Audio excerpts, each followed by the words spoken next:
O vice-presidente Hamilton Mourão afirmou hoje que o governo não tem de onde tirar dinheiro para bancar o programa Renda Cidadã.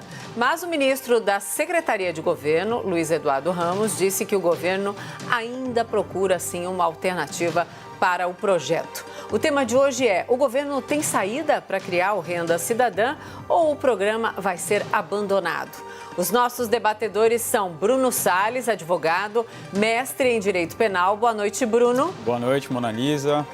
E Caio Coppola, bacharel em Direito e comentarista político, de volta. Boa noite, Caio.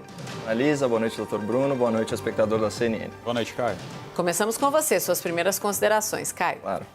Bom, qualquer pessoa, né, com um mínimo de empatia torce para que o governo federal e o Congresso Nacional encontrem no orçamento fontes para financiar o Renda Cidadã. Esse novo programa nasceria da fusão entre o auxílio emergencial e o Bolsa Família, contemplaria milhões de novos beneficiados e pagaria um valor médio significativamente maior do que no período pré-pandemia. Os acréscimos a esse assistencialismo estatal, eles são urgentes e são moralmente justificáveis, né? Porque foi o Estado, por meio de decretos arbitrários de governadores e de prefeitos, que impediu milhões de cidadãos saudáveis de trabalharem, né, por tempo muito superior ao necessário para garantir a saúde pública, como determina o artigo 3º da Lei da Pandemia. Então, aqui um breve parênteses sobre a evolução da pandemia no Brasil. Num país em desenvolvimento, né, repleto de aglomerações urbanas, a doutrina radical do fica em casa representou um erro histórico. Tanto que mesmo com a redução do isolamento social, o número de contágios e o número de óbitos vem despencando. Então eu trago aqui ao espectador a média móvel dos últimos 14 dias. 15% de redução no número de casos, 13% de redução no número de mortes. E reparem que no fronte científico nada mudou. Ainda não há tratamento comprovado, ainda não há vacina disponível. A única variável é a imunização coletiva. Então, menos gente é infectada, porque muita gente já contraiu o vírus e desenvolveu defesa imunológica. Mas isso ia acontecer de qualquer jeito, porque quando se tem um vírus tão infectante, né, e sem a perspectiva iminente de cura, a diferença entre isolar toda a população e isolar apenas os grupos de risco é mínima. Por isso que não se justifica paralisar a economia e empobrecer as pessoas à força. E com exceção de cidades e regiões com a rede hospitalar sucateada ou saturada, o argumento de confinar todas as pessoas para não colapsar o sistema de saúde é falho, porque são justamente os pacientes dos grupos de risco que mais necessitam dos leitos hospitalares. Mas, enfim, governadores e prefeitos seguiram bovinamente o berrante do fica em casa e agora milhões estão sem trabalho e renda, por causa de decisões políticas e judiciais de uma elite que não perdeu um centavo com a pandemia. O IBGE divulgou hoje os números do desemprego em julho, contrastando com essa doce realidade das elites. 13,8%. É um recorde histórico. Então, segundo a Pesquisa Nacional por Amostra de Domicílio Contínua, a PNAD contínua, no trimestre mais crítico da pandemia, foram extintos mais de 7 milhões de postos de trabalho. A esse número alarmante, soma-se outro dado aqui divulgado pelo IBGE, a informalidade, que é a soma dos trabalhadores sem carteira, dos funcionários domésticos não assinados e dos empregadores e dos autônomos sem CNPJ, atingiu 41% da população ocupada em 2019, ou seja, 38 milhões de pessoas. Essas pessoas, os desempregados e os informais, foram os maiores prejudicados pela pandemia.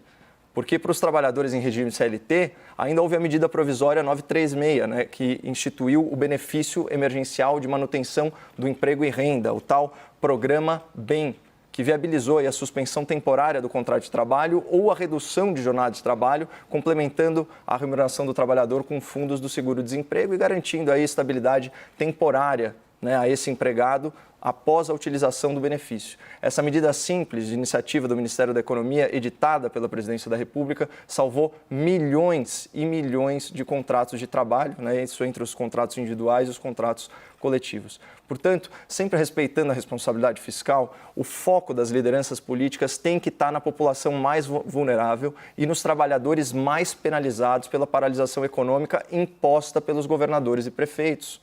Já é uma grande coisa que no projeto de lei orçamentária anual, né, a PILOA, o governo federal tenha destinado mais de 5 bilhões 370 milhões de reais para o Bolsa Família. Isso é um aumento expressivo, né? Levou aí 18% a verba do programa, que era de 29 bilhões para 34,8 bilhões de reais. Até o começo da semana, né, a ideia era compor o Renda Cidadã a partir dos recursos destinados ao Bolsa Família, em conjunto com outras duas fontes. Então, primeiro, a rolagem de pagamentos de precatórios, né, totalizando aí 39 bilhões de reais, e uma parte da contribuição federal ao Fundeb, algo entre 6 e 8 bilhões de reais. Portanto, o Renda Cidadã ele nasceria com uma dotação robusta de mais de 80 bilhões de reais, quase 3 vezes o Bolsa Família.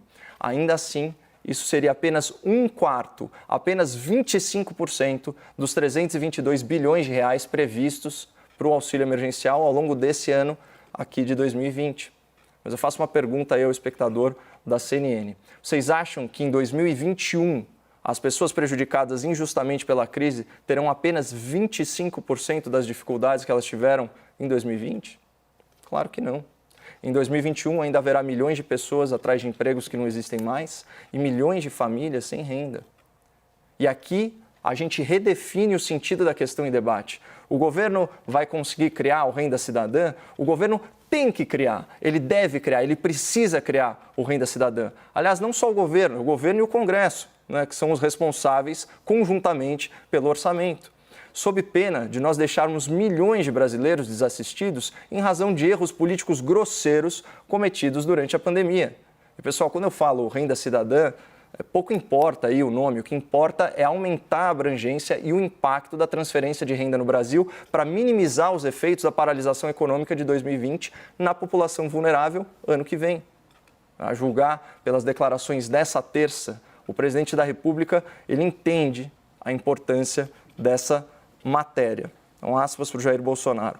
Se esperar chegar em 2021 para ver o que vai acontecer, podemos ter problemas sociais gravíssimos no Brasil. E eu estou falando problemas sociais, que é uma forma educada de falar distúrbios sociais. Precisamos de alternativa para aproximadamente 20 milhões de pessoas que não vão ter o que comer a partir de janeiro do ano que vem. Eu quero uma solução racional, preciso de ajuda, de conselhos, de sugestões. Mas, se não aparecer nada, eu vou tomar a decisão que o militar toma. Pior que uma decisão mal tomada é uma indecisão. Bom, por mais que eu compartilhe desse senso de urgência vocalizado aí pelo presidente, uma decisão mal tomada nesse momento não é bem-vinda. Uma decisão mal tomada seria uma que violasse a agenda liberal do governo, ou seja, que aumentasse a carga tributária ou que desrespeitasse o compromisso com a responsabilidade fiscal. Para que a economia se recupere, o mercado tem que acreditar no Brasil. Penalizar o cidadão e as empresas com mais impostos em plena crise vai na contramão disso, porque a carga tributária já supera 1/3 do PIB e inviabiliza contratações e negócios. Estourar o teto de gastos também vai na contramão disso, porque torna o Brasil um devedor menos confiável. Existe sim solução possível, mas ela requer um pacto entre ministérios, entre poderes e talvez até entre entes federativos. Isso tudo no sentido de priorizar a distribuição de renda como objetivo nacional maior em 2021.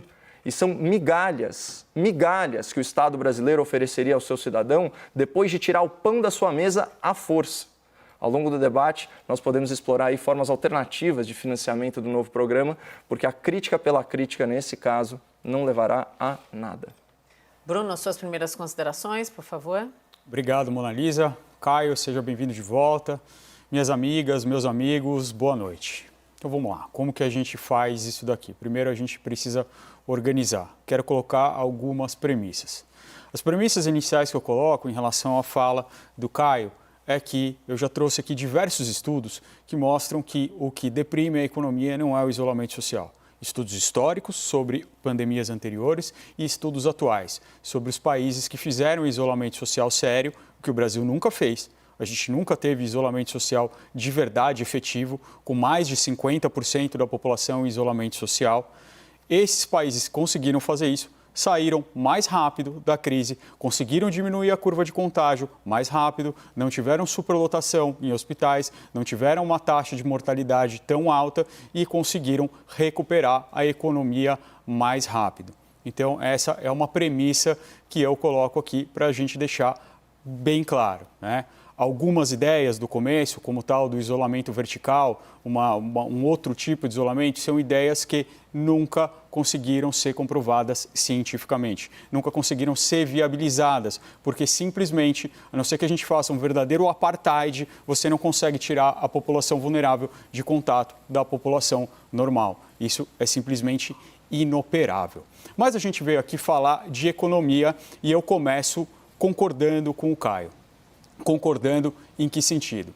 No sentido de que a gente precisa realmente pensar em uma solução econômica. Eu concordo com o Caio também de que nós precisamos do Renda Brasil, ou do Renda Cidadã, ou do Bolsa Família. E essa semana deixou a gente bastante confuso, porque o programa mudou de nome, mudou de financiamento, depois mudou de novo e a gente fica nessa montanha-russa, nesse grande carrossel. Na segunda-feira foi anunciado com todas as pompas que o Renda Cidadã iria aumentar o valor do seu pagamento e iria ser financiado por precatórios, pela rolagem de precatórios, como o Caio utilizou aí, ele não gostou do moratória judicial que eu usei na segunda. Então, tudo bem, a rolagem de precatórios, que como eu demonstrei, como eu fiz as contas, não conseguiria pagar sequer os precatórios alimentares, quanto mais os precatórios normais. O valor que foi proposto, 2% da receita corrente líquida, não chegava sequer nos recebimentos de pequeno valor, nos RPVs. E o outro fonte era o Fundeb. Qual o problema do Fundeb? 1. Significa uma burla ao teto de gastos. 2. Ele já tinha sido rechaçado veementemente pelo Congresso Nacional em julho desse ano. É a mesma proposta repristinada. Ainda assim, foi isso que foi dito. Eu assisti ao vivo a coletiva e quando o senador Bittar trouxe isso, ele disse isso com todas as letras. Um pouco antes de entrar aqui no grande debate, no Expresso CNN, o senador deu uma entrevista e disse como seria feito. No dia seguinte, o presidente Bolsonaro mantém isso, fala, olha, nós temos que fazer alguma coisa. Ele, inclusive, usa essa expressão que o Caio trouxe, tomar uma decisão de militar. Eu lembro até da frase de Costa e Silva. Costa e Silva, no alto da sua intelectualidade, esse presidente aqui do Brasil, ele dizia que o poder é igual um salame. Quando você usa, você tira uma fatia. Quando você não usa, você perde 3 fatias. E é mais ou menos isso. A ação pode ser desastrosa, mas a inação também vai ser muito ruim, porque nós estamos chegando perto do fim do ano, nós estamos chegando perto de eleições. E o que aconteceu com essa ação, e agora novamente concordo com o Caio, a ação foi desastrosa para o mercado. O dólar explodiu e só não explodiu mais porque o Banco Central vendeu divisas, porque ele vendeu o dólar para tentar segurar um pouco o dólar aqui no Brasil, o preço do dólar. O mercado financeiro, ele embicou, foi para baixo. Por quê? Porque, como eu falava na segunda-feira, isso representa todo o espírito contra o teto de gastos, que é não mostrar, não passar essa imagem internacional de que o Brasil é caloteiro. Quando você traz essa solução, você está institucionalizando uma forma, e aqui me perdoe a expressão, Caio, eu sei que você não gosta, mas é uma forma de calote, é uma forma de rolagem, é uma forma de não se pagar as dívidas. De repente, a gente é surpreendido com uma coletiva do ministro Paulo Guedes, dizendo que não era nada disso, que foi tudo um mal entendido, de que nunca se pensou que aquela era só uma ideia ainda precária, que não se utilizariam precatórios de forma alguma. E hoje a gente vê o vice-presidente da República tirando da mesa essas duas ideias e dizendo, olha, talvez nós tenhamos que pensar aí em furar o teto de gastos, pensar em alguma manobra. Uma decisão que seria bastante militar, mas seria muito complicada para essa plataforma econômica que foi escolhida pelo governo Bolsonaro. Vamos então ao debate? Bruno e Caio, por favor. Bom, vamos só tratar de premissas aqui antes, já que a minha fala foi referida. Bom, a própria OMS, a Organização Mundial da Saúde, ela recomendou que países, regiões e até mesmo comunidades que estivessem em desenvolvimento ou que tivessem bolsões de pobreza ou grandes aglomerações urbanas, como é o caso do Brasil, aderissem com cautela ao isolamento social, alertando aí que os efeitos colaterais da quarentena eles seriam piores nessas condições do que os resultados benéficos do isolamento. E é fato que as pessoas foram impedidas de trabalharem por decretos de governadores e prefeitos. A população, ela de fato não respeitou muito o isolamento social. A gente acompanhava aqui diariamente na CNN, né, os índices medidos principalmente pelo governo de São Paulo. Dificilmente chegava a 50% das pessoas, mas enquanto isso, quase nunca, setores inteiros da economia restavam paralisados. Ou seja, você tinha o ônus da paralisação econômica sem o suposto bônus do confinamento. Então, na verdade, a ação ela foi equivocada, porque ela não trouxe o benefício pretendido, qualquer que seja a sua ótica, a sua perspectiva ao analisar esse cenário. E o Brasil, falando aí em perdas econômicas, o Brasil hoje teve a sua queda de PIB, né, revista pelo IPEA, né, que é o Instituto de Pesquisa Econômica Aplicada. Então, ele sai de uma queda de 6% para 5%, que já é uma queda bem menor do que os 8%, 9% que os especialistas aventavam no começo, ou projetavam, né, no começo da pandemia. Isso é uma ótima notícia, é um resultado melhor do que as previsões para a média mundial e é um resultado melhor, inclusive, que as previsões para os países desenvolvidos, né, da OCDE. Ou seja, a recuperação econômica, ela está sim em curso, certo? Só que você tem aí toda uma população desamparada que, enquanto essas vagas de emprego não forem criadas, você precisa assisti-las, e aqui está o nosso grande ponto de convergência nesse debate, né, doutor? Que é justamente a necessidade de se aumentar a distribuição de renda. Agora, eu acho totalmente fora de cogitação essas colocações do vice-presidente aí aventando a criação de tributos. Eu já falei aqui, se for a substituição de um tributo pelo outro, aí eu acho uma política econômica válida. Então, tudo bem, você quer penalizar um pouquinho mais o consumo, mas você vai, então, desonerar a folha de pagamento para que a gente não tribute a geração de emprego quando a gente precisa mais gerar emprego? Tudo bem, isso até faz sentido. Agora, aumentar a carga tributária nacional numa economia, né, que está convalescendo, que está se recuperando de uma crise, isso seria muito, muito, muito deletério. Caio, isso é verdade, a gente precisa do auxílio emergencial e esse PIB, essa boa projeção do PIB, né, de uma, na verdade, projeção ruim de uma queda, mas não de uma queda tão grande, ela só é possível por conta do auxílio emergencial. Eu acho que isso a gente está de acordo. E por conta de um auxílio emergencial que o Congresso forçou subir. E se ficasse nos 200 iniciais, a gente não ia estar tendo um resultado tão bom quanto a gente está tendo. A gente consegue pegar comparações, países parecidos com o Brasil e ver o que cada um fez. A Índia foi um país que fez um isolamento social completamente errado, igual foi feito aqui no Brasil. Um isolamento que saiu do isolamento muito cedo e aí está hoje com quedas do PIB enormes e com índices de contágio que já passaram no Brasil e de mortalidade que talvez chegue no Brasil. Mas o Brasil está indo muito bom nesse índice e, infelizmente, é o único índice que a gente continua muito alto no Brasil. Mortalidade por conta do Covid, só perdendo para os Estados Unidos, que tem um presidente que adotou políticas ainda piores do que o nosso no começo e depois as reviu. Depois disse que o isolamento social era sim necessário, como outras medidas. Mas eu acho que é importante a gente falar sobre esse programa. Já que a gente tem um consenso de que ele precisa ser feito, a gente precisa pensar em soluções de financiamento. E aqui é onde a gente entra num falso dilema. Vou novamente colocar premissas, tá? Premissa, Caio, a gente não quer furar o teto de gastos, certo? Eu acho que essa vai ser uma premissa aqui do governo. Não é a minha premissa. Eu não acredito nessas políticas de austeridade. É só a gente ver a crise dos tigres asiáticos, o que aconteceu na década de 90 e quem saiu melhor. Os que seguiram o Banco Mundial, que pediu desculpa pelas políticas de austeridade, ou aqueles que investiram no social. Foram eles, são os países que hoje estão em crescimento, como a Malásia, que virou uma gigante entre os tigres asiáticos. Mas colocado essas premissas, a gente não quer furar o teto, a gente precisa pensar em alternativas. As alternativas até hoje, e já termino, Mona Lisa. Primeiro, Fundeb e precatórios, e antes foram extinguir todos os programas sociais, que foi aquela conhecida tirar do pobre para dar para o paupérrimo. Então, essas são as duas soluções que estão fora da mesa. No próximo bloco, eu quero trazer algumas ideias novas. Eu só queria deixar bem claro o meu ponto quando eu trouxe aqui a nova projeção do IPEA, né, que é otimista no sentido de que reduz, né, a projeção de queda, né, de 6% para 5% do PIB nacional, pelo seguinte: o lockdown restritivo, ao contrário do que colocou meu debatedor, o isolamento horizontal, ele não é sinônimo de uma economia saudável.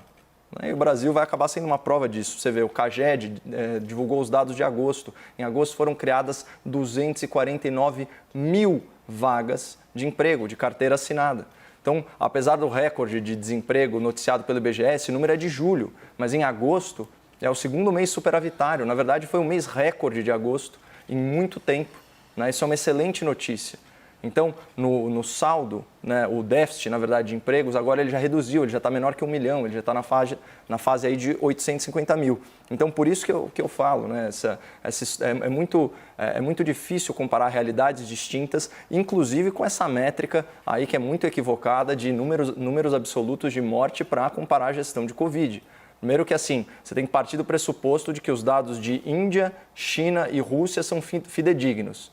Que é um salto de fé. Essa é a primeira coisa. A segunda, é muito mais fácil você comparar com mortalidade per capita. E isso tem que ser considerado com outros fatores. Por exemplo, as condições socioeconômicas e o perfil demográfico, incluindo a idade das pessoas. Mas, enfim, falando sobre o Renda Cidadã, para que ele se viabilize, ou esse novo programa, novo Bolsa Família, tanto faz o nome, eu vou chamar de Renda Cidadã. O governo quer mais 50 bilhões de reais. Então, onde que a gente encontra esse dinheiro? Como o doutor bem colocou, o mercado reagiu muito mal à ideia de rolagem, de rolagem dos precatórios. Ele interpretou isso mesmo como se fosse um calote da dívida judicial. Sobre o Fundeb, a polêmica no mercado não foi tão grande, mas por parecer que se está tirando dinheiro da educação, que na verdade não é isso, porque você está usando o dinheiro para as famílias colocarem e manterem as suas crianças, os seus bebês nas creches e nas escolas. Então, aí tem uma questão política. Então, a gente tem que ir atrás de outras fontes. O presidente, na mesma entrevista, da qual eu tirei as aspas, ele disse que, se for no caso de privatização, ele pensa no máximo em vender estatais, mas ele não quer queimar estatais. Só que a gente tem várias fontes. Se fosse feito um pacto nacional, por exemplo, doutor, você sabe bem, só emendas parlamentares individuais e emendas de bancada são 15 bilhões de reais. Isso é dinheiro discricionário na mão dos parlamentares. Eles são comprometidos, sim, com uma verba que é destinada para a saúde. Mas bastaria uma PEC para você já arranjar nessa tacada um compromisso do parlamento com o Brasil pela distribuição de renda de 15 bilhões de reais. E o que ia ser mais lindo nisso é que você acabaria com a relação clientelista que existe entre os deputados, e as suas bases. Então, outra coisa, o auxílio atenção com o tempo, Perdão, Mona Lisa. Depois eu dou outras sugestões. Você complementa daqui a pouco. Bruno, por favor. Obrigado, Mona Lisa. Bom, vamos lá. Eu vou continuar na ideia do Caio da gente pensar, então, o que a gente poderia fazer para financiar um programa. Então, em primeiro lugar, a gente precisa olhar o erro fundamental. O erro fundamental é descasar uma reforma tributária com uma remodelagem desse programa social. Está aqui. Esse é o problema. É por isso que está precisando de tanto contorcionismo para saber de onde a gente vai tirar esses valores. É descasar esse programa social de outras reformas. Reformas como, por exemplo, do Pacto Federativo, que prevê desindexação, que prevê um certo descongelamento de verbas do orçamento. Aqui está, eu vou usar uma expressão e eu não estou querendo dizer nada para ninguém, tá, Caio? Mas aqui está o ovo da serpente. Aqui é onde está o problema, a origem desse problema todo, e isso todo mundo viu. E qual o problema? Por que o governo não quer fazer essa reforma tributária? Porque ou vai fazer essa reforma tributária tímida, que é a que já mandou, que houve esse fatiamento, que só vai unificar os tributos de valor agregado, que isso é necessário, que isso não tem polêmica. Isso sequer tem polêmica, mas isso não resolve. Isso é só a pontinha do iceberg. A reforma tributária de verdade é aquela que vai tentar trazer um pouco mais de igualdade social. Essa é a que a gente precisa. E a gente não vê isso no horizonte. A gente vê uma ideia do ministro Paulo Guedes, quase uma obsessão com essa nova CPMF, para desonerar a folha de pagamento, com uma premissa que não é aferível na realidade. Qual é essa premissa? Eu vou diminuir o valor, eu vou diminuir os encargos trabalhistas da folha de pagamento e as pessoas vão contratar mais pessoas e eu vou gerar emprego. Quando a gente já mostrou que no mundo o fluxo é ao contrário. As pessoas contratam quando a economia está aquecida. A pessoa não vai contratar mais um funcionário porque está mais barato, se ela não tem demanda, se ela não consegue vender. Essa premissa, inclusive Thaís Herédia falava isso ontem, ela é equivocada. Ela não se sustenta na realidade, ela no máximo, a desoneração, no máximo, ela consegue frear o desemprego, mas ela não cria empregos. E está aqui o grande problema. Aqui é onde está o grande problema. E, Mona Lisa, se eu estiver entrando nos argumentos finais... Já estamos nos argumentos finais. Pode concluir, então. Então, tá bom. Bruno. Eu queria concluir com algumas ideias sobre o que podemos fazer dentro desse cenário com as premissas que a gente colocou dentro do programa de hoje, que é: não vamos furar o teto de gastos, não vamos tirar o dinheiro do Fundeb, não vamos rolar a dívida dos precatórios. Bom, acho que, em primeiro lugar, o que a gente pode dar uma olhada aqui no nosso orçamento?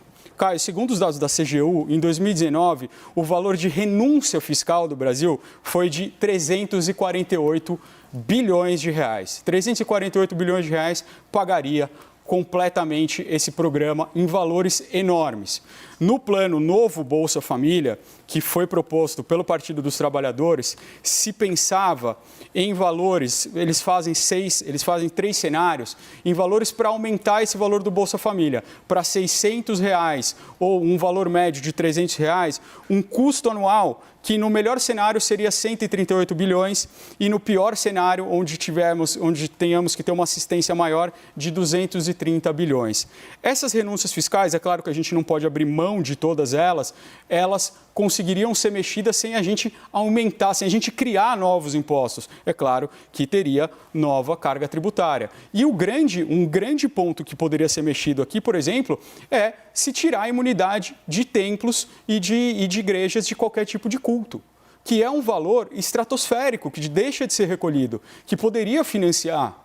A gente vê hoje em dia 95% de isenção de templos e ainda assim a gente vê sempre no jornal dívidas que crescem e que crescem. E não são só templos, são várias outras entidades, inclusive sem fins lucrativos, que têm imunidade tributária. E a gente poderia mexer nisso. Qual o problema disso? Isso é antipático. É antipático politicamente, sem falar na tributação dos mais ricos, que esse é o que a gente precisa fazer para ontem.